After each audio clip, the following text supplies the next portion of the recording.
Okay, in this video I'm going to show you how to use your pencils. Now this set that I have at home is not the same as the one that's in your art kit. This set says it goes from a H pencil to a 9B. That's actually not what I have. I have a whole mishmash, but I am going from 2B to 9B, which you don't have. I have more variety here, and I have some of the H pencils. So I'm going to show you how these work. Okay, so you also online, I posted this handout, and your job is to fill in these two areas here. So I'm just going to go over the sheet with you right now, and then I will demonstrate how to fill it in. If you don't have a printer and you can't print this out, you can just use paper to set up these same grids using a ruler and a pencil, and I'll demonstrate how to do that as well in another video. So value.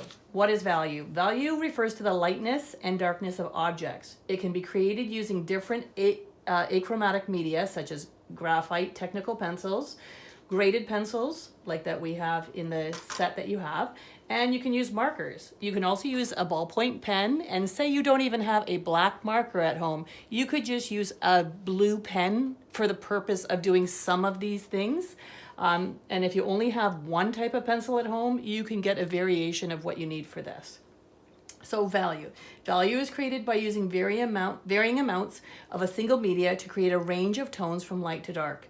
Pressure. That is the change that's easiest. It's the easiest way to create lightness and darkness with graphite. So you're going to change the grip on your pencil to alter the pressure. The lower down you hold it, the harder your pressure will be, and the higher you hold it up on the pencil, the lighter your pressure can be, therefore making lighter tones. Graded pencils will change tones as the harder H pencils release less product to create lighter tones, and to create softer, use the B pencils, and they'll release more product, therefore creating darker tones. Hatching. That is created when you use parallel lines with varying spaces between them to build up the tone. So the closer the lines are together, the darker the tone will be, and the more space they are, or there is around them, the lighter things will be. Cross-hatching is used with overlapping lines in varying spaces to build the spaces between. So here we have darker with the lines going in a crisscross kind of format and less lines together here. Pointillism, that is created by using tiny dots or stippling with varying amounts of space to build up the tone, as per this example. Value scale, a value scale can be done as solid tones, like we're going to do here, or in graded tonal changes or transitions, like we're going to do here.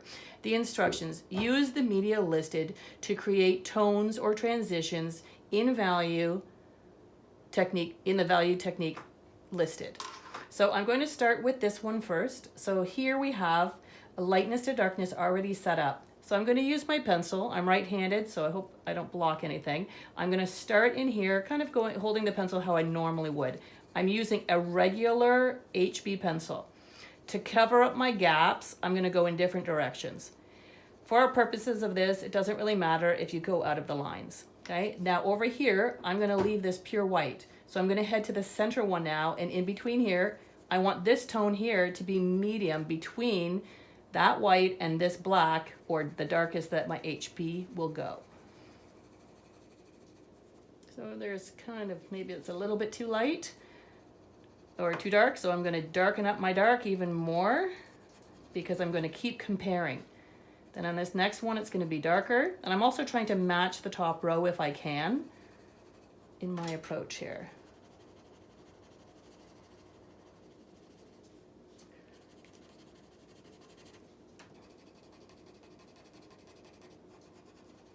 I'll go back and darken that one some more.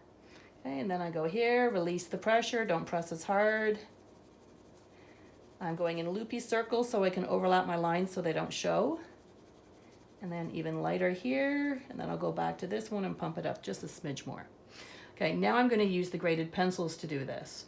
So I'm going to open my box. Now, in my set, mine goes all the way up to 9. I think yours only goes up to 8, so I'm going to use the 8B. If 6B is your darkest that you have, just use that one. So you can see that just by using this pencil alone, and I'm pressing pretty hard with it, it's giving me a really nice blackness. And now I'm going to switch to maybe a 3B. This one's not very sharp.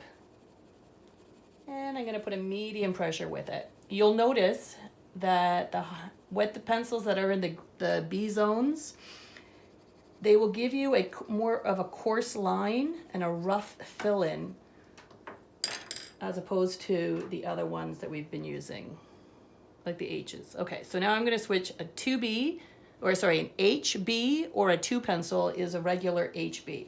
So now I'm gonna go medium pressure. That's our basic pencil. So if you have a pencil that doesn't say anything on it, it's probably an HB. So there's my medium tone, and now I'm gonna start switching to my others. So I'm gonna use a 2H here for this tone. As you can see, it creates thinner lines because it's a harder product and it's more dense and it doesn't let off as much. So to fill in, you might have to overlap quite a bit. A little bit more work is needed.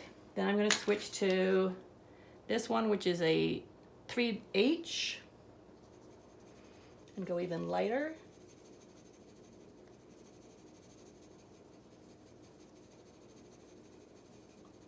And then I'm going to switch over to a 4H and go even lighter still. So I'm combining pressure as well as switching the pencils over. Now, as I did this one, it is a different product than the previous one I used before. So that is now my tone. Now I have to build this one up a little bit more just so that I have a step between these two because it kind of disappeared. Again, go in different directions to fill better. And now I'm going to go back to the 2H. Oh, I think I accidentally used my 3 on my 2. Oh well. Just in the end, you just want them to look different. And it's okay if you have to combine different pencils to match the tones on the top. Okay? So now my next step is to do all of these examples here of hatching, cross-hatching, pointillism. So just to show you quickly what each one does, and you're gonna have to test out a bunch of markers, so see what you have at home. In this one here, here's an example of hatching. The lines are close together, or close together then far apart. So if I'm gonna put them in this one here, I actually want them far apart and then closer together. Okay, and they have to be parallel to each other, so it takes a little bit of time to figure out how to get them to go in there. When you do cross-hatching, it's going to be far apart on the example down here and close together. So your first round is like that, then you change and go on a bit of a diagonal, and then change and go on another diagonal. I wouldn't recommend doing horizontals. They get very difficult to do to fill it in. And then the final one we're going to do is pointillism. Try not to have ticks. A tick is when it does that. You want dots. Okay, so I'm just going to show you as well. If I had used a pen, here's a pen, and I can do the same thing. It just takes a little bit more effort than it does, takes a little bit more hand pressure to do it than it does with a marker. So now the other piece of advice I'd like to give you before you start doing all of this is you should have a few pieces of paper underneath your work. It'll just make your life easier when you work. All right, so I'm gonna go from light to dark, and this example here is going to have hatching. So I'm filling them up in solid chunks. So I'm just gonna fill this one with a whole lot of verticals. Okay, this one here, a little bit less verticals, even less, less, less. So now it looks a little funny, so I'm going to go back in and fill a few more examples, or a few more lines per section, and then see if I can really make it work. Okay, so that's my example of hatching. Now I'm going to do cross-hatching. Cross-hatching has to have the same kind of lines set up for hatching. So your first ones are all vertical, then you're going to go diagonals. Oops. It gets a bit harder in this one to stick by chunk or solid areas, so if you go outside of them, don't worry about it too much.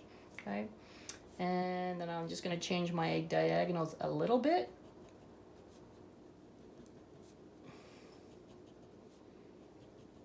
And as you go, you can put in a little bit less. Okay, now my one for pointillism.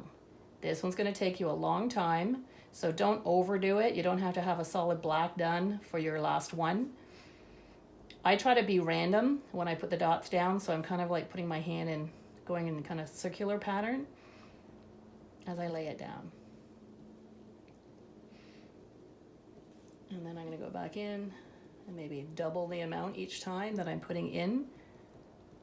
On my first one I had about 6 or 7 dots, and I just keep going around, filling, trying not to go back over top of the ones I just did, but you know,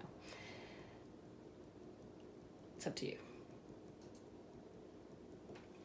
And then I need more of this one since I filled up the other one more. And when you're at the final stage of it, try to be really thoughtful about where you're placing the dots so that it does fill up better for you, okay?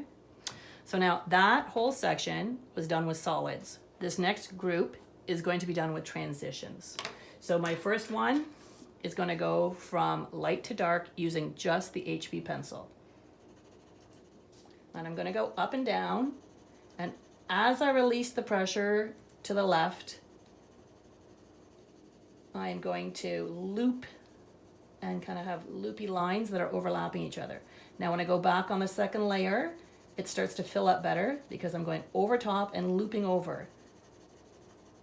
Now this might be uncomfortable for you to do it this way. You can always switch your paper this way too, but just be aware that if you turn it this way, you've already done this section, you'd want to get another piece of paper to overlap that one so you don't ruin it. I actually find it easier to shade this way from dark to light, but you can go on the one, whatever you want, okay? So our next one is going to be done using the graded pencils. So for this, I recommend don't go too far in the ranges. Maybe I'll go from a 4H, 4B to 4H. Let me find that. That as well might be too big of a jump. But here are my two pencils, 4H, 4B. So my 4B will be the dark side here. Place it down. Release your pressure. Then I'll go in with my 4H over here, super light. Start building up the pressure of it. Don't press an HB pencil too hard, or sorry, an H pencil too hard, or it'll just get shiny. So now I'm switching into my HB. I'm gonna go over top of what I had laid down with the 4B. And then I go this way and start releasing the pressure.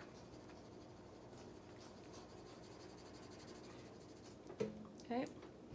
Next one, I'm going to do the hatching with the marker, and this one is going to be gradual. So I'm going to set some big chunks up at the beginning, or big spaces between, and then I'm going to start filling in the spaces in between those lines until the whole thing looks gradual. So right here I accidentally overlap that, so it looks a little bit funny. So now I've got to kind of make that not show so much.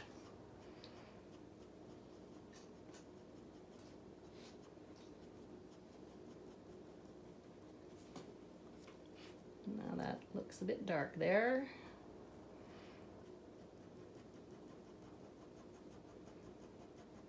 And you'll see that when we get to cross hatching, it's a lot easier. Okay, so now I'm going to do the cross hatching one. Lay them close, space betweens.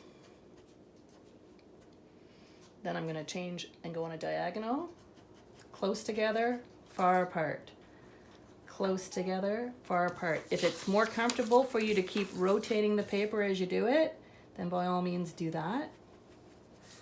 I'll go the other direction. You'll find that your hand just naturally has a nice flow to it when you're holding your utensil in a specific way. Okay, and then this one here is the dots, and I'm just going to leave that one, and you can fill that in on your own, or I will fill it in more. Of course, if you do this one, if you have your Sharpie marker at home, you can choose either side of it. The ultra fine will be tiny dots like what I'm doing, or you can use the thicker end of it, the broad side, and you'll be able to fill this up much more quickly. The only thing I would watch out, if you're going to use a Sharpie, it's going to leak through this, so don't do it on top of a tablecloth or a good table because it will stain your table. So make sure you either put paper underneath or cardboard or something. So as you can see, I'm filling this up. It's okay if you go outside the dot, or if your dots go outside of the realm of the zone you're in. Try not to do ticks. They don't look as nice as pure dots.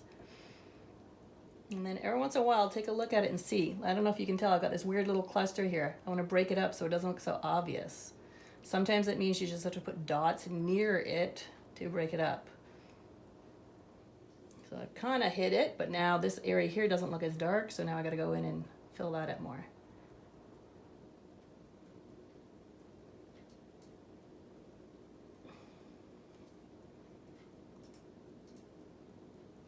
And then I'm just going to try to transition it off a little bit. All right, so that's your sheet on value. I'll just write master up here so I know it's my example. So there you have it. So I'll try to go a little closer. You can see. All right, so this is your task. This should take you about 20 minutes to do from start to finish, okay?